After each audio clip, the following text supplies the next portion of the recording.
محترم و نن در یو عظیم ترین او لاجواب وظیفه بیانوم چې دا به تاسو حیران کی. دومره طاقتور او مجرب وظیفه ده چې د ستاسو څه قسم حاجت وي، ناممکنه حاجت ولی نه وي، الله جل شانه به هغه حاجت د ستاسو پوره کی. دا الله رب العزت مدد به تاسو سره شي.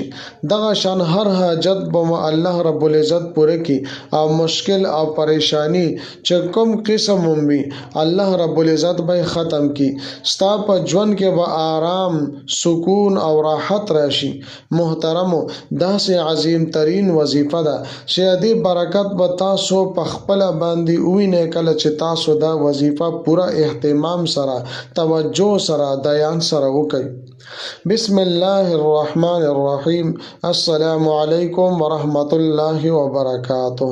تمام تعریفونه هغه الله تعالی د پاره دي چې مالک او خالق د کل کائنات ته، او درود دی وی، سلام دی وی په محمد مصطفی فخر الرسل سید الانبیاء حضرت محمد عربی صلی الله علیه و آله وسلم باندې. زما عزتمندو، امید لرم چې تاسو به روغ جوړ بئ او خوشحال بئ.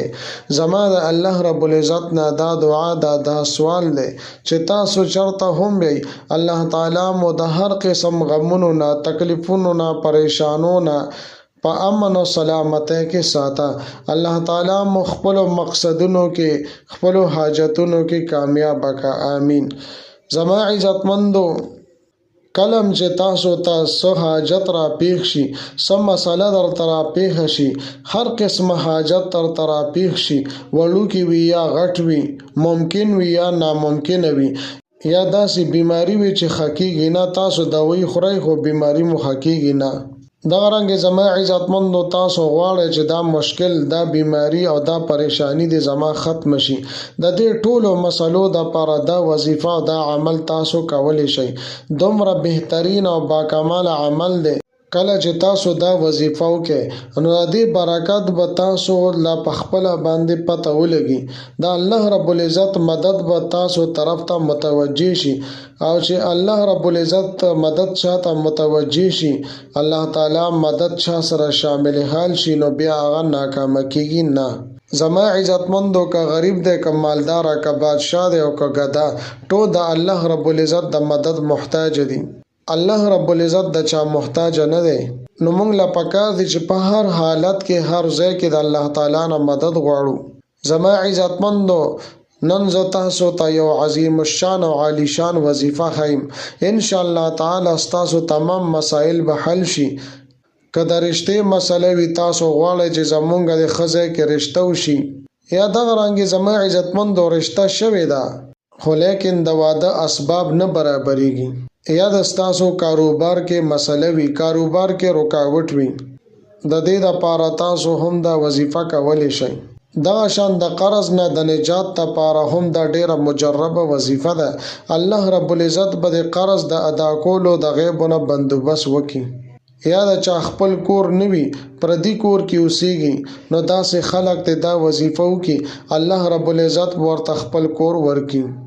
یا داسې رونه چې هغوی په بار ملک کې وي او هلته ورته مسایل وي، کاروبار یې نه وي، یا کاروبار یې وي خو مالک ورسره ظلم او زیاتې کوي، یا د کمپنۍ مالک ته نه پیسې نیولې وي، نو زما عزتمندو دا عظیم الشان عمل دی وکړي.